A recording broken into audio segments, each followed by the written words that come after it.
আওয়ামী লীগ নিষিদ্ধ সহ ৩ দফা দাবিতে শনিবার শাহবাগ সহ গুরুত্বপূর্ণ স্থানে গণজমায়েতের ঘোষণা এনসিপির।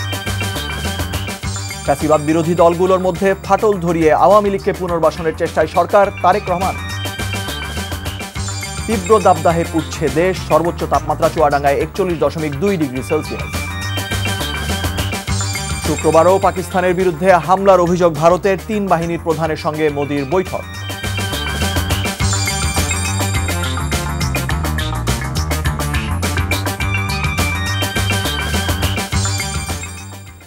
আসসালামু আলাইকুম, মুশফিকুর সালেহীন স্বাগত জানাচ্ছি এনডিভির মধ্যরাতের খবরে।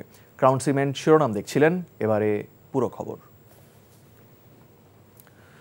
আওয়ামী লীগকে সন্ত্রাসী সংগঠন ঘোষণা করে নিষিদ্ধের পাশাপাশি আন্তর্জাতিক অপরাধ ট্রাইব্যুনাল আইনে আওয়ামী লীগের দলগত বিচারের বিধান যুক্ত এবং জুলাইয়ের ঘোষণাপত্র জারি করতে শনিবার বিকেল ৩টা থেকে শাহবাগ সহ গুরুত্বপূর্ণ স্থানে গণজমায়েতের ঘোষণা দিয়েছে এনসিপির দক্ষিণাঞ্চলের মুখপাত্র হাসনাত আবদুল্লাহ।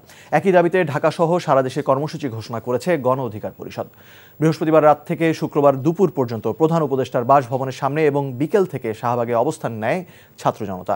আওয়ামী লীগকে নিষিদ্ধ না করা পর্যন্ত রাজপথ ছাড়বে না বলে হুঁশিয়ারি দেন বিক্ষুব্ধ ছাত্র জনতা ও বিভিন্ন রাজনৈতিক দলের নেতাকর্মীরা। আবির আহমেদের রিপোর্ট।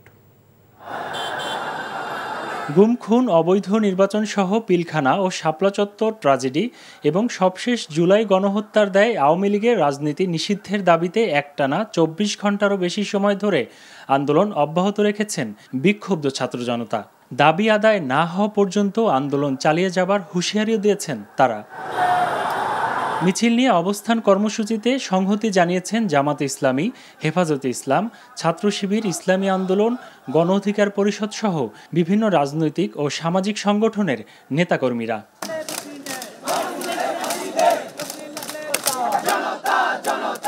বৃহস্পতিবার রাতে শুরু হয়ে টানা ১৮ ঘন্টা প্রধান উপদেষ্টার বাসভবনের সামনে অবস্থান কর্মসূচি পালন করেন ছাত্র জনতা।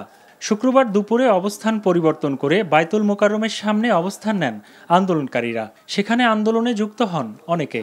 রাজনৈতিক নেতৃবৃন্দ যাদের অন্তরে আওয়ামী প্রেম এখনো বুটবুট করছে, তাদেরকে বলি, আওয়ামী প্রেম যদি আপনাদের অন্তরে থাকে, বাংলাদেশের ওই দিল্লি চলে যান।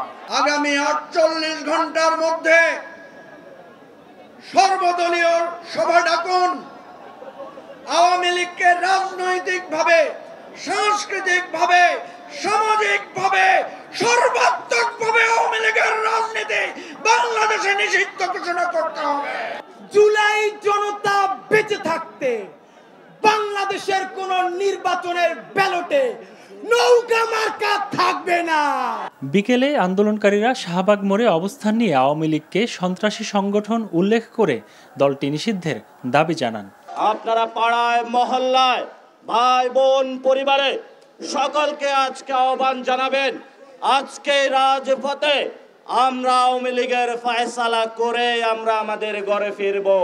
আগামীকাল বিকাল ৩টার দিকে শাহবাগে গণজমায়েত ঘোষণা করা হচ্ছে। যে পয়েন্টে আন্দোলন হয়েছে ঠিক সেই পয়েন্টে আমরা গণজমায়েত ঘোষণা করছি। একই দাবিতে পুরানা পল্টন মোড়ে অবস্থান কর্মসূচি থেকে শনিবার সারা দেশে বিক্ষোভ করার ঘোষণা দিয়েছে গণ অধিকার পরিষদ। আগামীকাল জেলায় জেলায় বিক্ষোভ কর্মসূচি পালিত হবে। একই সাথে ঢাকায় আগামীকাল সকাল 11টায় গণ অধিকার পরিষদের কার্যালয়ের সামনে থেকে বিক্ষোভ মিছিল শুরু করে আওয়ামী লীগ নিষিদ্ধ, উপদেষ্টা পরিষদের পুনর্গঠন ও রাষ্ট্র সংস্কারের অগ্রগতি জানার জন্য গণ অধিকার পরিষদের ৫ সদস্যের একটি প্রতিনিধি দলের শনিবার প্রধান উপদেষ্টার সাথে সাক্ষাতের কথাও জানান নেতারা। আবির আহমেদ, এনটিভি নিউজ, ঢাকা। আওয়ামী লীগ নিষিদ্ধের দাবি গুরুত্বের সঙ্গে বিবেচনা করছে সরকার। শুক্রবার প্রধান উপদেষ্টার ভেরিফাইড ফেসবুক পেজে দেয়া এক বিবৃতিতে এ তথ্য জানানো হয়। বিবৃতিতে বলা হয়, সম্প্রতি বিভিন্ন রাজনৈতিক দল, সংগঠন ও জনগণের পক্ষ থেকে স্বৈরশাসন ও সন্ত্রাসী কার্যক্রমের অভিযোগে আওয়ামী লীগ নিষিদ্ধ করার যে দাবি উঠেছে তা সরকার গুরুত্বের সঙ্গে বিবেচনা করছে। এ ব্যাপারে সরকার রাজনৈতিক দলগুলোর সঙ্গে ইতোমধ্যে যোগাযোগ স্থাপন করেছে, তাদের সঙ্গে আলোচনা করে দ্রুত সিদ্ধান্ত গ্রহণ করবে। এই ক্ষেত্রে আওয়ামী লীগের নেতা ও সমর্থকদের সন্ত্রাসী কার্যক্রমের বিষয়ে জাতিসংঘের প্রতিবেদন সরকার বিবেচনায় রাখছে। সে পর্যন্ত সকলকে ধৈর্য ধারণ করার আহ্বান জানানো হয়। বিবৃতিতে বলা হয়, ইতোমধ্যে সরকার জনদাবির প্রতি সম্মান জানিয়ে সন্ত্রাসী সংগঠন ছাত্রলীগকে নিষিদ্ধ করেছে। এছাড়া সরকারের পক্ষ থেকে মানবতা বিরোধী অপরাধের সঙ্গে জড়িত সংগঠনের বিরুদ্ধে ব্যবস্থা গ্রহণের জন্য আন্তর্জাতিক অপরাধ আদালত আইনে প্রয়োজনীয় সংশোধনী আনার উদ্যোগ নেওয়া হয়েছে। আওয়ামী লীগ নিষিদ্ধ করার ক্ষমতা সরকারের হাতে আছে উল্লেখ করে attorney general advocate Mohammad Asaduzzaman বলেছেন, বিদ্যমান আইনেই তাদের নিষিদ্ধ করা সম্ভব। শুক্রবার বিকেলে ঝিনাইদহের শৈলকুপায় বণিক সমিতি আয়োজিত মতবিনিময় সভায় একথা বলেন তিনি। নিষিদ্ধ করার ক্ষমতা সরকারের হাতে আছে।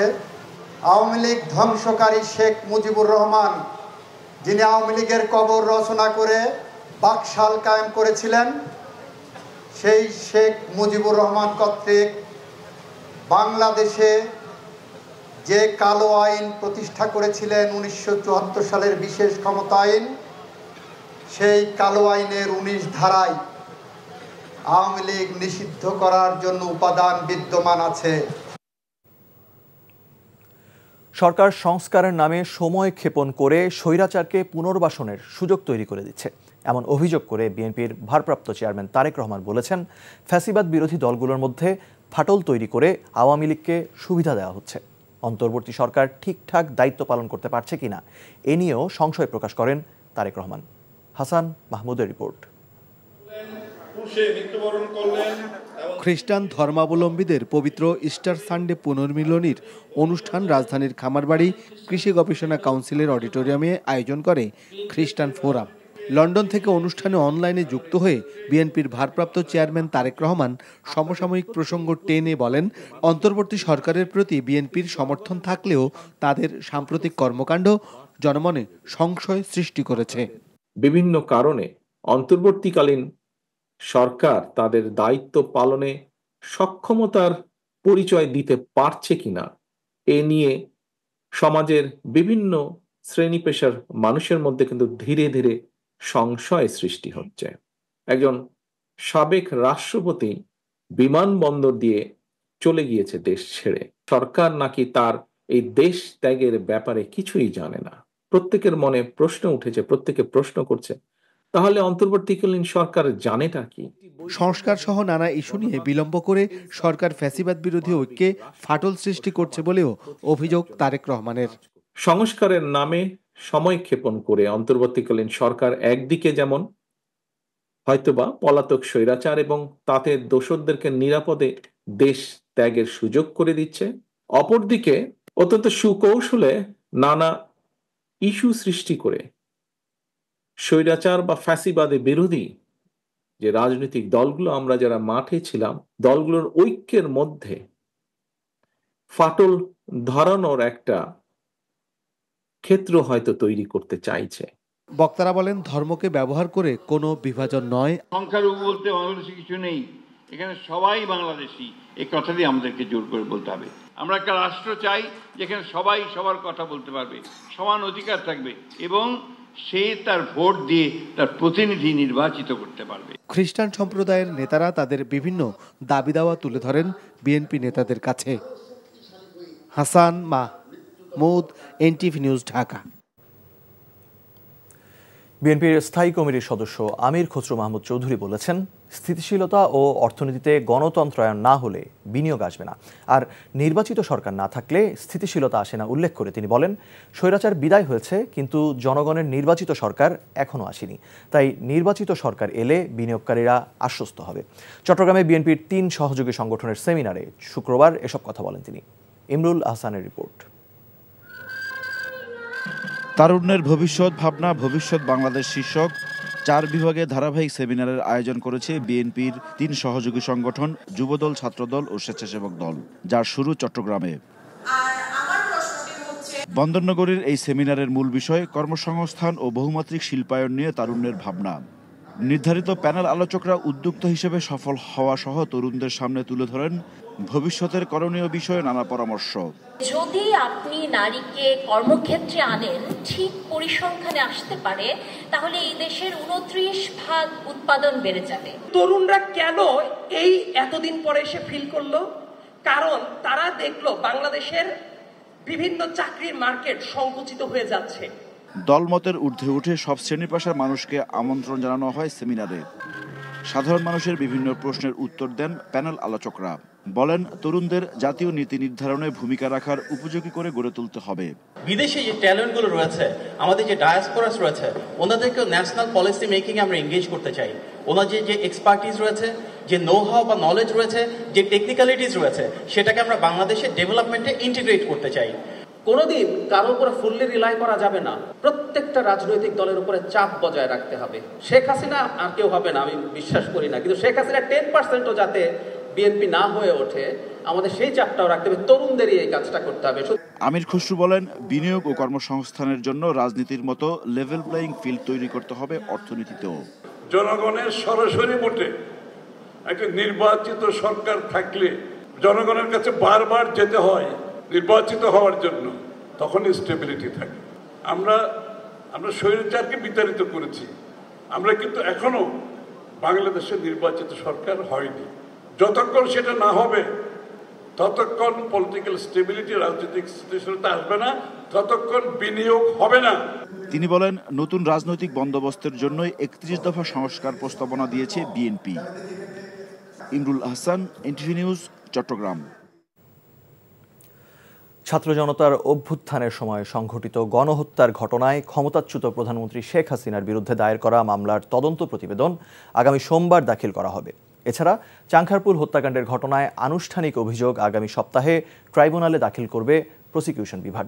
শুক্রবার চিফ প্রসিকিউটর তাজুল ইসলাম তার ফেসবুক প্রোফাইলে দেয়া এক পোস্টে এমন তথ্য জানান। ফেসবুক পোস্টে তিনি বলেন, আন্তর্জাতিক অপরাধ ট্রাইব্যুনালের তদন্ত সংস্থা শেখ হাসিনার বিরুদ্ধে জুলাই গণহত্যার তদন্ত রিপোর্ট আগামী সোমবার চিফ প্রসিকিউটর বরাবর দাখিল করবে। তদন্ত রিপোর্ট দাখিল হওয়ার পর অভিযোগ দাখিলের মাধ্যমে শেখ হাসিনার বিরুদ্ধে আনুষ্ঠানিক বিচার কাজ শুরু হবে। এছাড়া চাংখারপুল হত্যাকাণ্ডের দায়ে সিনিয়র পুলিশ অফিসারদের বিরুদ্ধে তদন্ত রিপোর্ট দাখিল করা হয়েছে। এই ঘটনায় আনুষ্ঠানিক বিচারের জন্য ফরমাল চার্জ চলতি সপ্তাহেই দাখিল করা হবে। তীব্র দাবদাহে পুড়ছে দেশ। শুক্রবার সর্বোচ্চ 41.2 ডিগ্রি সেলসিয়াস তাপমাত্রা রেকর্ড করা হয়েছে চুয়াডাঙ্গায়। প্রখর তাপপ্রবাহ আর ভ্যাপসা গরমে জনজীবন বিপর্যস্ত হয়ে পড়েছে। জীবিকার তাগিদে ঘর থেকে বের হওয়া মানুষকে পড়তে হয়েছে চরম ভোগান্তিতে। আবহাওয়া অধিদপ্তর জানায়, এমন পরিস্থিতি আরও কয়েকদিন থাকতে পারে। আবহাওয়া অধিদপ্তরের তথ্য মতে দেশে চুয়াডাঙ্গার পর রাজশাহীতে তাপমাত্রা 40 ডিগ্রি সেলসিয়াস ও খুলনায় 39 ডিগ্রি সেলসিয়াস রেকর্ড করা হয়। এদিন রাজধানীতেও তাপমাত্রা 39.2 ডিগ্রি ছাড়ায়। দাবদাহে বিপাকে পড়েন সাধারণ মানুষ।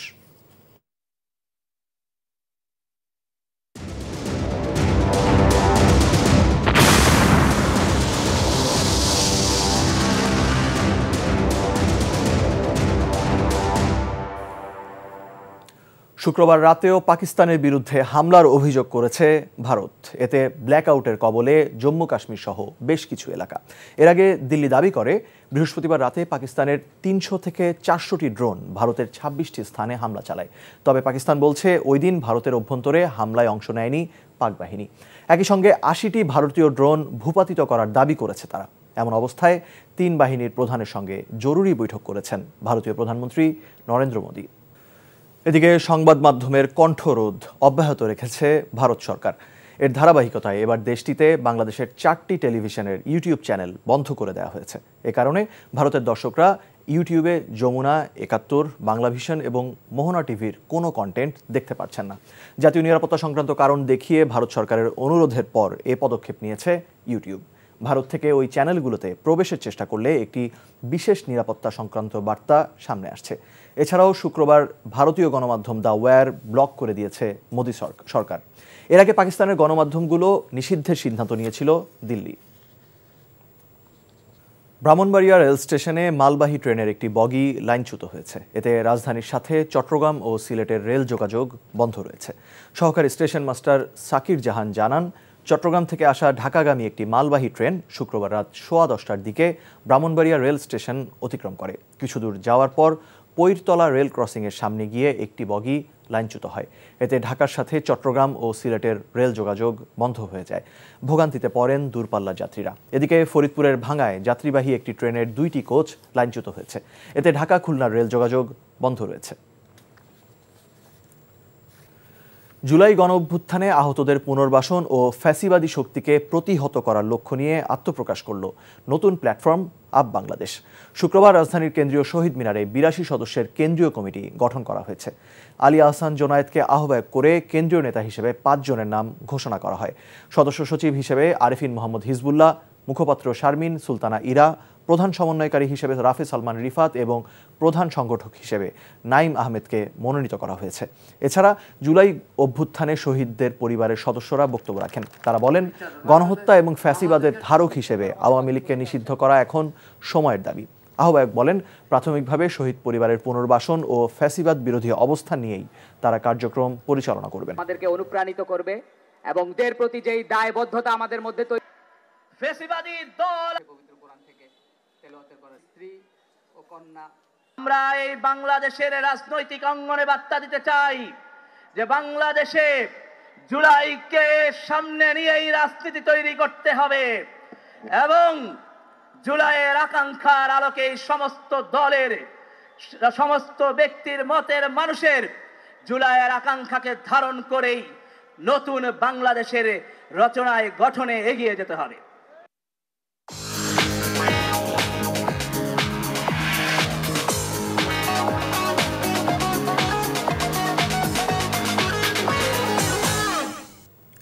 মার্কেন্টাইল ব্যাংক অর্থনীতির খবর।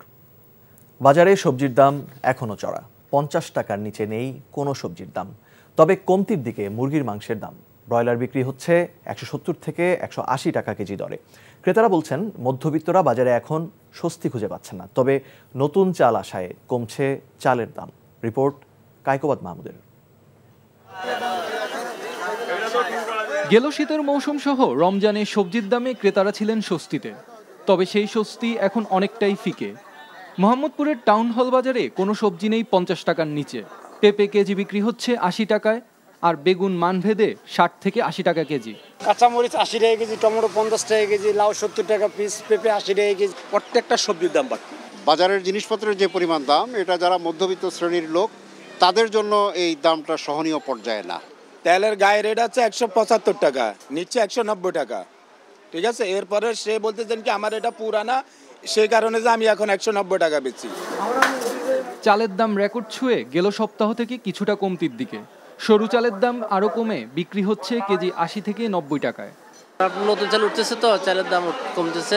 সব চাল আগের মতোই আছে, শুধু মিনিকেট চালের দামটা কমতেছে আর কি। বাজার মানে অন্য জিনিসে অনেক দাম, ঠিক আছে, দুধের দাম বেড়ে গেছে। মধ্যবিত্তের তো আসলে অবশ্যই বাইরে।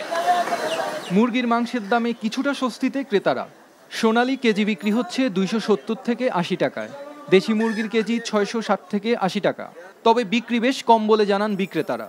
দামটা আগে ছিল ১৮০-৯০ টাকা, এখন একটু কমছে। এখন আমরা বিক্রি করতেছি ৭০ টাকা। আগে শুক্রবার এলে বাজার ঢুকার চান্স পাওয়া গেছে না।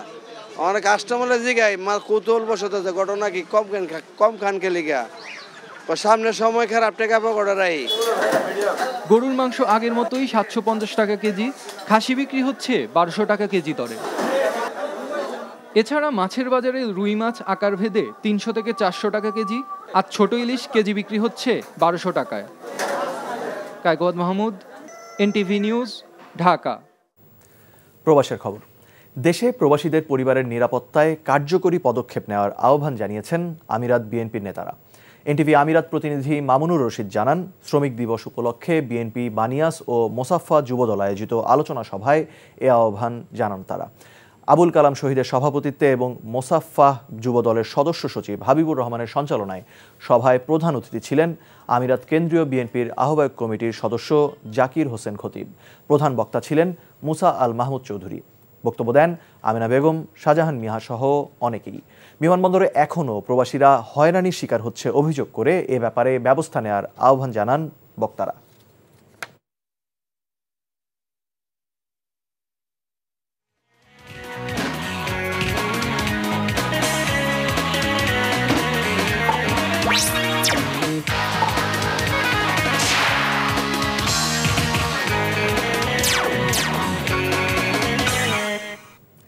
ইস্পাহানি প্রিমিয়ামটি খেলার খবর।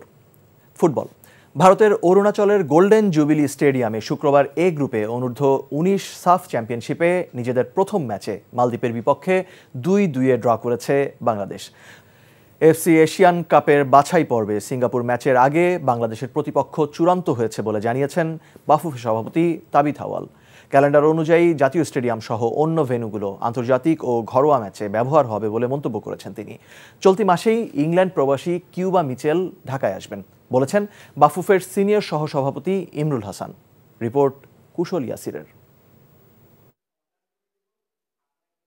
10 জুন ঘরের মাঠে সিঙ্গাপুরকে আতিথেয়তা দিতে ব্যাপক প্রস্তুতি নিচ্ছে ফুটবল ফেডারেশন। হামজা চৌধুরীর পর এই ম্যাচে শামিদ সোম, কিউবা মিচেলের মতো প্রবাসী ফুটবলারদের খেলাতে চায় টিম ম্যানেজমেন্ট।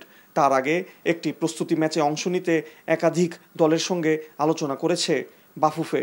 নির্বাহী কমিটির সভার পর ফেডারেশন সভাপতি বলছেন এরই মধ্যে সেই প্রতিপক্ষ চূড়ান্ত হয়েছে। আমাদের প্রস্তুতি ম্যাচ একটা হবে প্রবলি জুন 4 তারিখে, ম্যাক্সিমাম জুনের 5 তারিখে, সেম ফিল্ডে।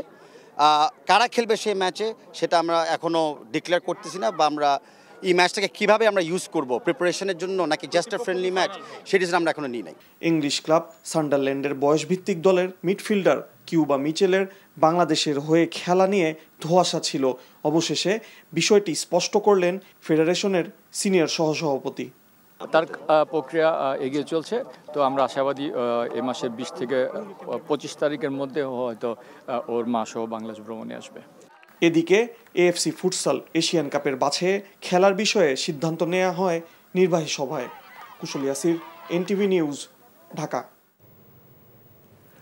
ভারত পাকিস্তান যুদ্ধের জের ছড়িয়ে পড়েছে ক্রীড়াক্ষেত্রেও। বৃহস্পতিবার রাওয়ালপিন্ডিতে হামলার জেরে আসরের 8 ম্যাচ আগেই পাকিস্তান সুপার লিগ পিএসএল বন্ধ করতে বাধ্য হয়েছে পিসিবি। এদিকে বিসিসিআই সিদ্ধান্ত নিয়েছে 1 সপ্তাহের জন্য আইপিএল স্থগিত করার। নিলয় মজুমদারের ডেস্ক রিপোর্ট। সময়ের সঙ্গে বেড়ে চলছে ভারত পাকিস্তানের মধ্যকার আন্তঃসীমান্ত সংঘর্ষ, যার প্রভাব পড়তে শুরু করেছে উপমহাদেশের ক্রীড়াঙ্গনেও। বৃহস্পতিবার পাকিস্তানের রাওয়ালপিন্ডিতে ভারতের ড্রোন হামলার জেরে বাতিল হয় পিএসএল এর ম্যাচ। একই দিনে পাঞ্জাব কিংস ও দিল্লি ক্যাপিটালসের মধ্যকার চলমান ম্যাচ নিরাপত্তাজনিত কারণে মাঝপথেই বাতিল করার সিদ্ধান্ত নেয় কর্তৃপক্ষ, যে কারণে 7 দিনের জন্য আইপিএল স্থগিত করার সিদ্ধান্ত নিয়েছে বিসিসিআই। ভারত পাকিস্তানের এই সংঘাতের সঙ্গে সরাসরি সম্পর্ক না থাকলেও প্রভাবিত হতে যাচ্ছে বাংলাদেশের ক্রীড়াঙ্গনও। ইতিমধ্যে পিএসএল খেলতে যাওয়া নাহিদ রানা ও রিশাদের নিরাপত্তা নিয়ে তৈরি হয়েছে শঙ্কা, যদিও পিসিবির তত্ত্বাবধানে তাদের নিরাপদ জায়গায় সরিয়ে নেওয়ার আশ্বাস দেওয়া হয়েছে। এই মাসেই পাকিস্তানের টি-20 সিরিজ খেলতে যাওয়ার কথা বাংলাদেশের। দ্রুতই পরিস্থিতি উন্নত না হলে বাতিল হতে পারে সে সিরিজও। তবে শুধু এই 2 সিরিজও নয়, চলমান বছরে আছে এশিয়া কাপ, ভারতের মাটিতে অনুষ্ঠিত হওয়ার কথা নারী বিশ্বকাপ। জানুয়ারিতে পাকিস্তানের মাটিতে অনুষ্ঠিত হতে যাওয়া এশিয়া গেমসের ভাগ্য অনিশ্চিত। দ্রুতই পরিস্থিতি উন্নত না হলে বাতিল হয়ে যেতে পারে বৈশ্বিক আসরগুলো। শুধু ক্রিকেট নয়, যুদ্ধাবস্থার প্রভাব পড়তে পারে ফুটবলেও। এই মুহূর্তে সাফ অনূর্ধ্ব-19 ফুটবল টুর্নামেন্ট খেলতে ভারতে অবস্থান করছে বাংলাদেশ। ভারত পাকিস্তানের এই সংঘাত চলমান থাকলে উপমহাদেশের পুরো ক্রীড়াঙ্গনই থমকে যেতে পারে। নীলা মজুমদার, এনটিভি স্পোর্টস ডেস্ক। খবর শেষ করছি, যাওয়ার আগে ক্রাউন সিমেন্ট শিরোনামগুলো আরেকবার। আওয়ামী লীগ নিষিদ্ধ সহ 3 দফা দাবিতে শনিবার শাহবাগ সহ গুরুত্বপূর্ণ স্থানে গণজমায়েতের ঘোষণা এনসিপি। ফ্যাসিবাদ বিরোধী দলগুলোর মধ্যে ফাটল ধরিয়ে আওয়ামী লীগকে পুনর্বাসনের চেষ্টায় সরকার, তারেক রহমান। তীব্র দাবদাহে পুড়ছে দেশ, সর্বোচ্চ তাপমাত্রা চুয়াডাঙ্গায় 41.2 ডিগ্রি সেলসিয়াস। শুক্রবারও পাকিস্তানের বিরুদ্ধে হামলার অভিযোগ ভারতের, 3 বাহিনীর প্রধানের সঙ্গে মোদির বৈঠক। এই ছিল মধ্যরাতের খবরে। এই খবরের ভিডিও সহ আপডেট জানতে ভিজিট করুন এনটিভি অনলাইন www.ntvbd.com। এছাড়াও এনটিভির জনপ্রিয় সব অনুষ্ঠান ও খবরের আপডেট জানতে ভিজিট করুন আমাদের ইউটিউব ও ভেরিফাইড ফেসবুক পেজ। সকাল 7:30টায় সকালের খবর দেখার আমন্ত্রণ রইল। ধন্যবাদ সবাইকে।